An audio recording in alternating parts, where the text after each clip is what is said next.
nombreux à notre invitation pour cette deuxième conférence dans le cadre du partenariat entre Wind Normandie et Ludiver. Nous partageons l'objectif de contribuer à l'éveil scientifique, notamment auprès des jeunes, et de présenter des liens entre l'énergie nucléaire et la recherche spatiale. Si vous souhaitez être prévenu des prochaines conférences, n'hésitez pas à laisser votre adresse de messagerie à l'accueil du planétarium Ludiver. Nous tenons à remercier Didier Biel et son équipe pour leur soutien chaleureux, ainsi que la mairie de La Hague, signataire de la convention de partenariat. Nous avons le plaisir d'accueillir ce soir Danielle Imbeau, chef de projet en planétologie et astrophysique spatiale au CEA Saclay. Elle est également secrétaire du comité de liaison enseignants et astronomes et nous fait l'amitié d'intervenir ce soir. Un enregistrement vidéo est réalisé par Laurent Donger de l'association UNICNAM, Union des ingénieurs du Conservatoire national des arts et métiers. Vous pourrez retrouver plus tard cette conférence sur YouTube. Merci d'éteindre vos téléphones portables ou les mettre sur vibreur pendant la conférence. Vos questions seront les bienvenues à l'issue de la conférence, particulièrement les enfants, puisqu'on commencera par les enfants tout à l'heure. Donc préparez vos questions. Bonne soirée à tous. Merci Marie. Simplement un petit mot d'accueil. Vous souhaitez la bienvenue dans cet équipement qui est encore un équipement municipal jusqu'au 1er janvier prochain et qui va être transféré à la communauté d'agglomération. Donc ce qui va se passer ce soir dans ces murs, et je remercie Marie d'être présidente de cette association, parce qu'effectivement il faut des gens qui portent ces projets, et je la remercie parce que ça coïncide tout à fait avec les objectifs qu'on s'était fixés, à savoir, et ce n'est pas péjoratif, la vulgarisation scientifique. Donc ça me paraît très important. Le fait qu'il y ait des enfants et des jeunes dans cette salle me réjouit. Voilà. Merci à vous pour cette initiative. Merci Madame d'être venue dans La Hague. Merci Didier également d'avoir assumé cette rencontre et aussi d'avoir fait en sorte que ce partenariat reste et essayer de le poursuivre quand nous ne serons plus les propriétaires des locaux. Voilà.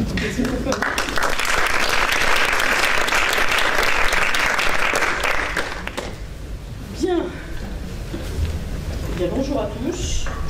Donc je me présente effectivement rapidement. Moi j'ai donc travaillé, j'ai fait toute ma carrière, je suis une jeune retraitée on va dire. J'ai fait toute ma carrière au CEA, donc commissariat à l'énergie atomique et aux énergies alternatives, plutôt en recherche fondamentale, même si j'ai fait quelques détours par des fonctions support pendant quelques années, histoire de développer des projets de simplification de processus administratifs par exemple. Et ça change un peu d'astronomie.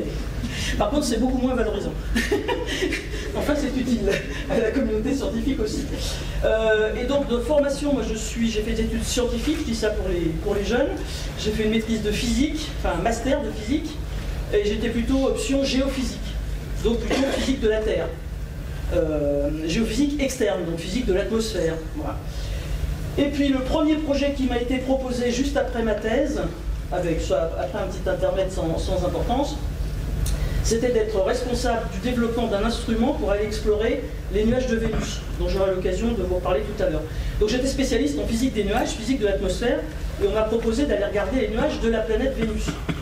Donc j'ai fait en fait un espèce de saut, donc c'était de la géophysique, c'était de la physique des nuages, sauf que je me suis retrouvé dans un contexte de projets spatiaux, où j'ai appris le métier de chef de projet, que j'ai conservé par la suite, puisque apparemment ça s'était bien passé comme chef de projet, j'avais bien travaillé, et on m'a confié des projets plus importants en astrophysique.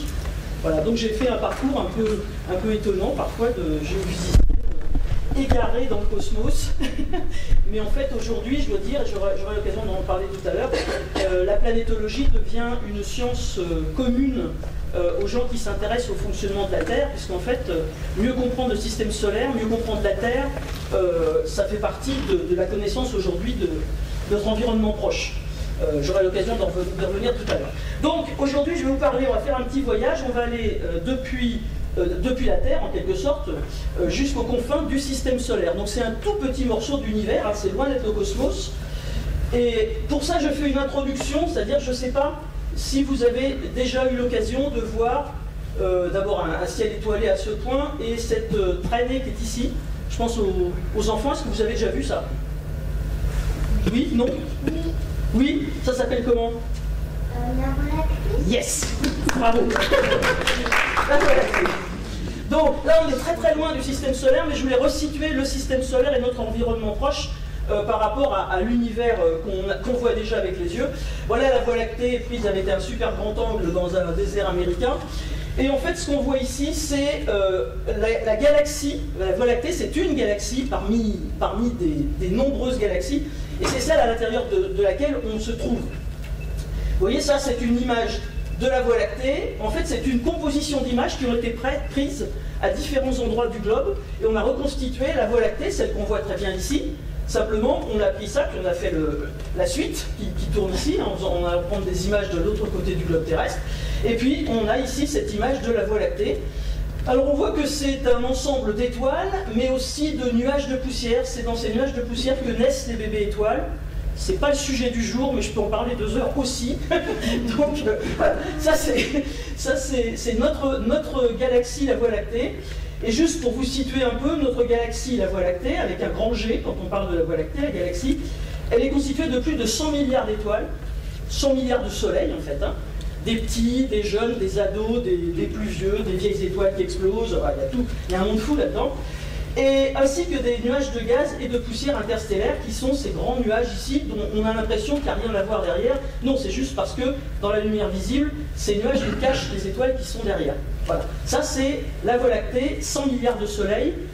Alors la Voie lactée, elle a une forme, évidemment, depuis la Terre, on ne peut pas la voir autrement que comme ça, parce qu'on ne peut pas sortir de la Voie lactée pour la voir sous son meilleur profil, d'accord? Par contre, la Voie lactée, elle a une forme, c'est ce qu'on appelle une galaxie spirale.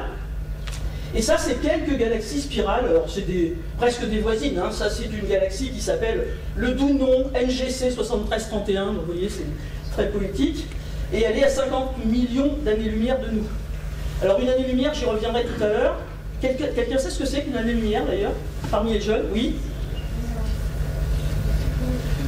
Ah, alors... C'est un livre que la lumière nous vient aux yeux. C'est pas... Ouais. Vas-y, donne ta définition. Par exemple, si une étoile a 5 années-lumière, si on essaie de faire un vaisseau qui est à la vitesse de la lumière, il lui faudrait 5 ans pour y aller. Voilà, alors ça veut dire qu'il a fallu 5 ans à la lumière pour venir jusqu'à nous.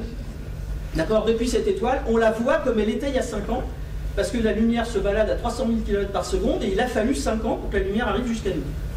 D'accord?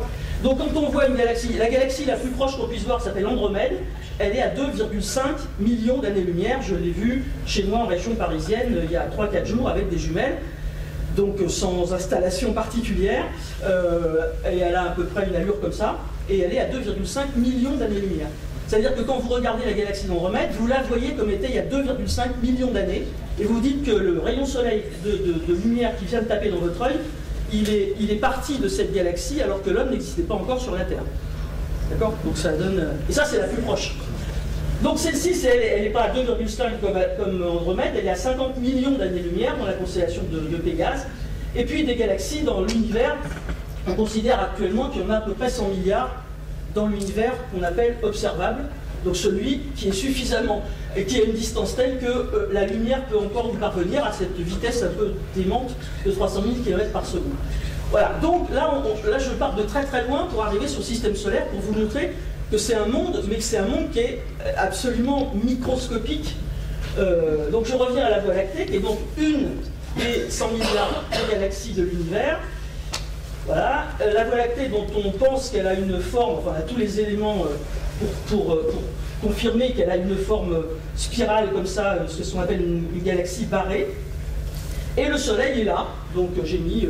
voilà. Et elle fait 100 000 années-lumière de côté. Une année-lumière, ça fait 10 000 milliards de kilomètres.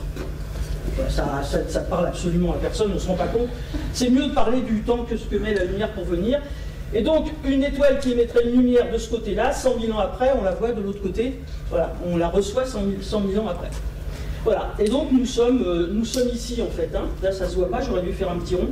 Le Soleil est ici. Ça, c'est les coordonnées galactiques par rapport au Soleil. Le Soleil est à 30 000 années-lumière du centre de la galaxie, où il y a un gros trou noir, et on est un peu dans la banlieue, on n'est pas en plein centre de la galaxie.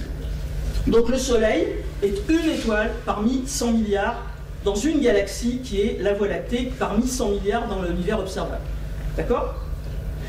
Je vais vous dire tout à l'heure, les questions pour la fin, c'est super, mais si je dis quelque chose que vous ne comprenez pas, j'aimerais bien le savoir pendant et pas à la fin de la conférence. Donc si j'utilise un mot que je n'ai pas l'expliquer, ou voilà, n'hésitez pas à lever la main, posez-moi une question rapide de compréhension, et je préfère répondre tout de suite. Ok ?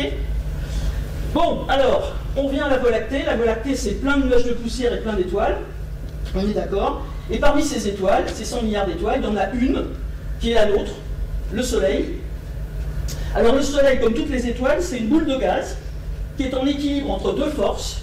La force de la gravitation, la gravité, qui fait qu'on est attiré par le centre de la Terre et on est attiré par le Soleil, etc. Et la Lune est attirée. Bref, il y a deux forces. Et puis, il y a la pression qui est à l'intérieur de cette boule de gaz, qui vient du fait que cette boule de gaz est en explosion qu'on qualifie de fusion thermonucléaire, c'est-à-dire que cette étoile, depuis 4-5 milliards d'années, elle transforme de l'hydrogène, qui est un gaz, des atomes d'hydrogène, en atomes d'hélium. Et cette réaction de fusion d'hydrogène en hélium, c'est celle aussi qu'on veut, sous une forme un peu différente, domestiquer pour en faire un réacteur pour fabriquer de l'électricité. Vous avez peut-être entendu parler du programme ITER, qui se développe à Cadarache. Bon, c'est un gros programme de recherche scientifique, où on fait un espèce de prototype de ce que pourrait être un réacteur de fusion dans le futur. Donc ça s'oppose à la fission. La fission, c'est un gros noyau qu'on casse en morceaux et on récupère l'énergie de cohésion, alors que pour les éléments légers, c'est l'inverse. La fusion de l'hydrogène pour faire de l'hélium fournit de l'énergie et fournit notamment de la lumière et de la chaleur qu'on récupère du Soleil. Et cette énergie, on aimerait pouvoir la domestiquer dans un réacteur civil pour pouvoir faire... On sait que ça marche, les bombes atomiques thermonucléaires, voilà, on sait que ça fonctionne. Maintenant, il faut réussir à le maîtriser et faire de l'électricité avec. C'est le but du projet ITER. Alors cette réaction thermonucléaire, en fait, le mécanisme qui fait que les étoiles brillent et chauffent, c'est assez récent, c'est 1938. Oui, pardon ? Ah, Cadarache est une ville. Ouais. Ah oui, c'est pas du tout votre point, là, c'est complètement de l'autre côté. C'est à côté d'Aix-en-Provence.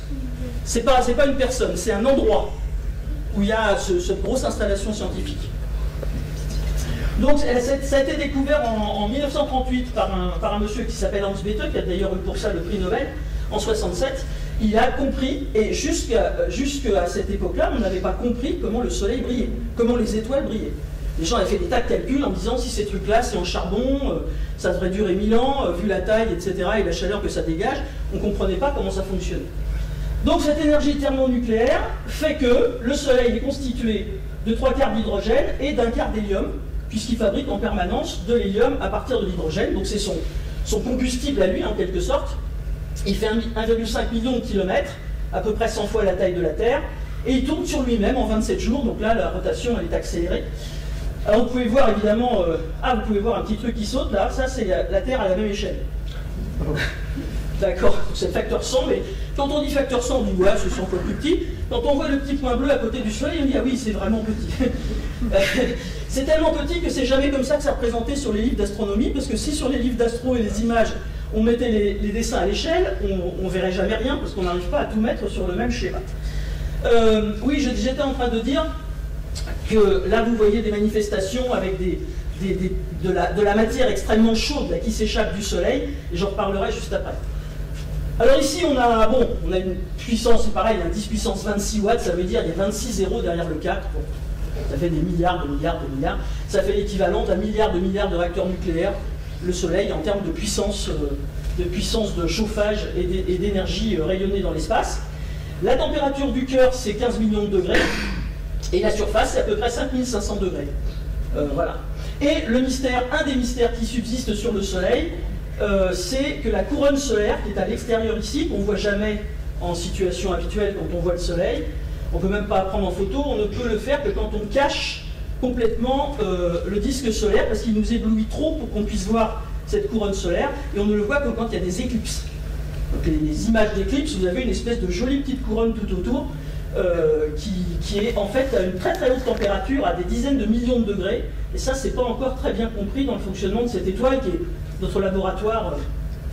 Alors le Soleil, depuis que des gens l'ont regardé, ce qui est quand même assez dangereux au passage, vous regardez, les enfants, vous ne regardez jamais le Soleil sans avoir des lunettes spéciales éclipse. Hein. Ça peut vraiment bousiller complètement le fond de l'œil. Et donc Galilée, qui s'est d'ailleurs pas mal abîmé le fond de l'œil puisqu'il a fini sa vie complètement aveugle, il avait détecté des taches sur le Soleil, ce qui faisait désordre à l'époque parce que le Soleil était censé... Ça c'est un dessin de Galilée, 1612, donc grand astronome, hein, fondateur de pas mal de disciplines, et on a vu au cours du temps que ce nombre de taches sur le Soleil, ça c'est le nombre, vous voyez, depuis 1760 on a des enregistrements, Galilée avait commencé, puis après il y a eu des petites interruptions, mais on sait que les taches sur le Soleil varient avec, le nombre varie, vous voyez, de 0, de 1 ou 2, à des périodes où il y en a il y en a 100, 200, voilà, jusqu'en 1830, et puis ça continue. Voilà, et ça c'est lié au fonctionnement et à un cycle de 11 ans qui est encore assez mal expliqué. Tous les 11 ans, il se passe quelque chose dans le Soleil, les pôles s'inversent, il y a des champs magnétiques extrêmement importants. Ça, c'est pas complètement clair à l'heure actuelle. Par contre, ce qui est clair, c'est que les taches qu'avait détectées Galilée, maintenant on sait ce que c'est. C'est justement les racines de ces grandes arches de matière très chaude que je vous montrais tout à l'heure. Ces grandes, qu'on appelle des protubérances solaires. Et en fait qui suivent des lignes de force du champ magnétique, un peu comme quand vous mettez de la limaille de fer sur des aimants. D'ailleurs j'ai vu qu'il y avait un petit dispositif ici où on peut tester ce genre de choses. Voilà, ça fait des lignes de force du champ magnétique qui relient un pôle sud à un pôle nord d'un aimant. Et ça sur le Soleil, ça fait une perte de taches, et c'est des endroits qui sont un peu plus froids que le reste du Soleil. Voilà, ça fait un mystère un des nombreux mystères qui a été expliqué. Alors, pour étudier le Soleil, il y a eu une bonne vingtaine de sondes qui ont tourné autour, évidemment. Hein. Pour le moment, on n'a rien précipité dans le Soleil, ça n'a d'ailleurs pas vraiment de sens. Depuis 1960, il y a à peu près une vingtaine de satellites, de sondes qui sont allés explorer. J'en cite une, parce que je ne vais pas vous faire la liste de tout. L'Observatoire européen, tout simplement parce que c'est un projet européen et qu'au CEA, on y a beaucoup participé, puisqu'on a été très impliqué dans un des instruments qui est à bord. Il a été lancé en décembre 1995, il était parti pour 2 ans, il est encore opérationnel, et pour le moment, ils envisagent une fin de mission en 2020. Donc actuellement, l'Observatoire SOHO, il est très opérationnel, il est positionné au point de Lagrange ici, c'est-à-dire le point de Lagrange, c'est une espèce de point d'équilibre, je parle avec les mains, pas très, voilà, mais c'est une espèce de point d'équilibre qui est entre le Soleil et la Terre, hein, c'est le jeu des forces de gravitation, et donc il est ici, ce qui fait qu'il est face au Soleil, toute première loge, et toujours sur la ligne Terre-Soleil. Et donc cet instrument qui a été développé au CEA ici, c'est une partie de l'instrument qui a été développé, c'était tout ce qui était les photomètres et l'électronique qui va avec. Donc c'est un instrument en fait qui sert à regarder la façon dont le Soleil, j'allais dire respire, il ne respire pas, mais il y a des séismes en quelque sorte. Hein. Le Soleil, il pulse un peu comme ça, et la façon dont ces pulsations se propagent donne des informations sur l'intérieur du Soleil. Donc GOLF, c'est un instrument pour regarder ce qui se passe à l'intérieur du Soleil et voir quels sont les modes de vibration de l'étoile elle-même. Bon, depuis cette première, ça s'appelle de l'héliosismologie. Hélio comme Soleil, sismologie comme séisme, hein, ça bouge, donc c'est ça que... Voilà. Et on fait aussi maintenant de l'astérosismologie, c'est-à-dire qu'on regarde ce genre de phénomène sur d'autres étoiles. Et puis la petite dernière, là, pour vous faire un coup d'actualité, vous avez peut-être entendu dans les médias que la sonde américaine Parker a été lancée, là, le 12 août dernier, donc c'est très récent. Elle doit avoir une mission qui doit durer jusqu'en 2025, elle sera opérationnelle au mois de décembre de cette année. Et justement, cette sonde, elle est partie vers le Soleil pour étudier la fameuse couronne solaire. Donc évidemment, les médias on dit la sonde qui va frôler le Soleil, voilà, on ne s'est jamais autant approché du Soleil, etc. Bon, ça va être vrai, ça va être sur une orbite assez proche. Frôler peut-être exagéré.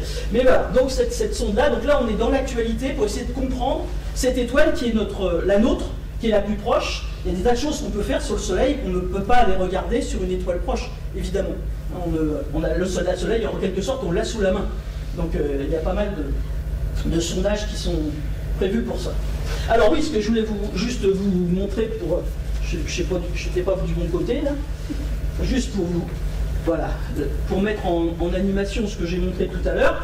Donc voilà pourquoi je vous disais, les grandes arches, là, elles se développent avec deux taches là, qui sont aux endroits où ça part, le départ et l'arrivée. Et puis ensuite, parfois vous avez des... Allez, touc. Voilà. Parfois vous avez des arches qui partent tellement fort, en fait, que la matière échappe au Soleil, malgré la très grande gravité. La matière échappe au Soleil, et qu'est-ce qu'elle fait, cette matière? Elle va se propager, en fait, en partant du Soleil, cette énorme arche qui est ici. Elle va arriver jusqu'à la Terre. La Terre est protégée par son champ magnétique, hein, la boussole de tout à l'heure avec les lumelles de fer. Le champ magnétique qui protège la Terre d'une bonne partie de cette matière qui arrive du Soleil. Et donc, vous voyez ici, ce qui va se passer, ça c'est une animation, ça c'est des vraies images, évidemment, très accélérées. Ça c'est une animation. Et donc vous allez voir là, ce qu'on appelle parfois un orage magnétique ou un orage solaire. La matière très très chaude qui quitte le Soleil et qui va se contourner finalement la Terre qui est protégée par les lignes de force du champ magnétique. Et là, qu'est-ce que ça donne? Il y a quand même du plasma, ça s'appelle, hein, cette matière très chaude, qui arrive au niveau des zones. Et qu'est-ce que ça donne, ça? Il y a des enfants qui savent ça, oui? Oui, très bien. Il y a des moments, je me dis, tiens, pourquoi ça fait ça? Voilà. Donc les aurores boréales. Alors, c'est marrant, c'est que les aurores boréales, on ne les voit pas du côté soleil, évidemment, parce qu'on serait de jour, on les voit plutôt du côté nuit, parce que c'est pas un phénomène qui est suffisamment brillant pour qu'on le voit dans la journée, sauf ici, par exemple, où ça fait des spectacles. Je ne sais pas si vous avez eu l'occasion d'aller voir des aurores boréales. Qui a vu des aurores boréales dans le ciel Ah, pas beaucoup. Pas encore. Allez, Norvège, Islande. Voilà, c'est des spectacles absolument magnifiques. Spectacle de la nature, là, gratuit. Grand spectacle. Bon, je reviens au soleil qui était ici. Alors, donc, j'ai gardé la petite terre, là, quand même, parce que ça, c'est à l'échelle. Évidemment, tous les dessins que je vais vous montrer après ne le sont jamais, quand c'est des dessins, des vues d'artistes, comme on dit. Voilà, donc ça c'est la Terre. Alors, si on veut représenter les autres planètes qui tournent autour du Soleil, ben si on commence à mettre la Terre comme ça, on ne va jamais voir Mercure, et voilà. Donc, ces dessins qu'on voit là sont jamais à l'échelle, donc je préfère le dire au passage. Hein. Voilà, et donc la Terre est ici. Alors, je suppose que parmi les enfants qui sont bien au courant, là, il y en a qui peuvent me dire, c'est quoi ça? Non? Allez, allez, allez! Allez, allez! Mercure. Et ça? Oui, j'ai entendu? Ben voilà, exprimez-vous. Donc la Terre, on sait, avec la Lune. Ça, c'est quoi? Mars. Mars! Yeah! Ces machins-là, les bouts de cailloux qui traînent, c'est... Ouais. La barrière d'astéroïdes. Voilà. Je vous prenez pas, je vais vous laisser le truc. Astéroïdes, et puis après, là-bas... Je peux le dire lequel dernier? Ah bah vas-y. Jupiter, Saturne, Uranus, Neptune et Pluton. Et le petit Pluton qui est là-bas, donc je vais dire 3 mots. Et ça c'est une comète. Voilà. Bon ben voilà. Alors, attention aux échelles qui n'ont rien à voir. D'accord? Donc petite présentation globale de ces braves... Alors, je rends hommage à Kepler. Cette année spécialement, vous voyez, en 1618, il a sorti une loi, donc certains d'entre nous ont appris les lois de Kepler à l'école. C'est Kepler qui a, pour confirmer la théorie de Copernic, on a eu besoin de dire que les orbites des planètes n'étaient pas des cercles mais des ellipses. Ça c'est la première loi de Kepler. Ensuite, la deuxième loi, c'est le fait que ça s'appelle la loi des airs, mais ça veut dire qu'en fait, en vitesse de l'onde de l'orbite, quand on est près de l'étoile et qu'on a une orbite elliptique, on va plus vite près de l'étoile qu'on ne va, voilà, de l'autre côté. Hein. Donc ça fait d'accord. Voilà. Ça c'est la deuxième loi de Kepler, le yaon. Et la troisième loi, de Kepler, c'était le rapport entre le demi-grand axe, donc la taille de l'ellipse en fait, la taille de l'orbite, avec la période. Voilà, et ça vous en verrez une explication tout à l'heure. Et c'est vraiment lui qui a été un des premiers, pour ne pas dire le premier, à prouver vraiment la théorie de Copernic, disant que c'est pas la Terre qui est au centre de l'univers de l'époque, mais c'est le Soleil, et que la Terre tourne autour du Soleil comme les autres planètes. Voilà. Et comme il y a 400 ans de la troisième loi de Kepler cette année, je mentionnais au passage, personnage extrêmement intéressant, hein, qui a écrit un superbe bouquin qui s'appelle Le Songe, qui est considéré comme le premier bouquin de science-fiction. Enfin, Kepler, vous pouvez vous plonger dans sa vie, c'est quelqu'un d'absolument extraordinaire. Voilà, donc ça c'était petit hommage, coucou, Johannes Kepler. Alors, à l'époque de Kepler, en fait, j'ai viré tout ce qu'on ne connaissait pas. On n'avait pas découvert les astéroïdes, hein, la ceinture on ne la connaissait pas, on connaissait Mercure, Vénus, Mars, la Terre on était dessus, Jupiter et Saturne. Voilà, et puis on avait vu des machins dans le ciel dont on pensait que c'était des phénomènes plutôt atmosphériques, qui se sont avérés ensuite être des comètes. Alors le premier à avoir dit que quelque chose était une comète, c'est celle qu'on a appelée la comète de Halley. Une comète, c'est un objet qui a une orbite elliptique autour du Soleil, mais qui va très loin.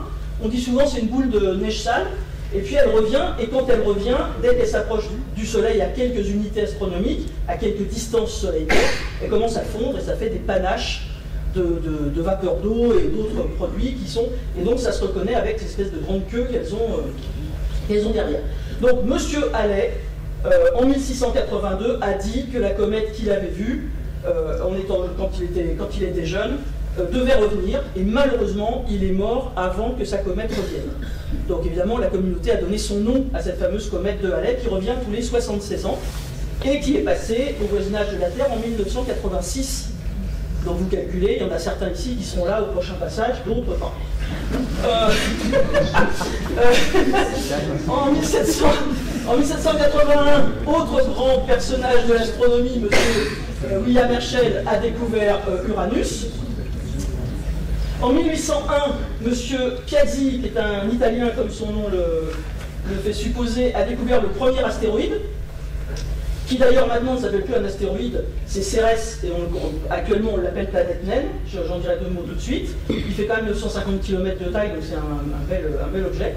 Et vers 1850, on a parlé effectivement, comme tu l'as dit tout à l'heure, de la ceinture d'astéroïdes, puisqu'on a commencé à en découvrir pas mal d'autres. En 1846, astronome parisien, Le Verrier, français en tout cas, a découvert, il a pronostiqué, enfin il a fait des calculs sur les trajectoires de Uranus notamment, et il a dit il doit y avoir quelque chose là. Et là, il y a un Allemand qui a braqué un télescope de l'époque et qui a vu ce qu'avait dit Le Verrier. Donc on considère que c'est Le Verrier qui a découvert, même si c'est pas lui qui l'a vu le premier au télescope, il avait fait une modélisation, et ça c'est quand même assez fort. Voilà. Donc ça, et puis évidemment j'allais oublier Pluton, la seule planète découverte par un Américain, ce qui explique un certain nombre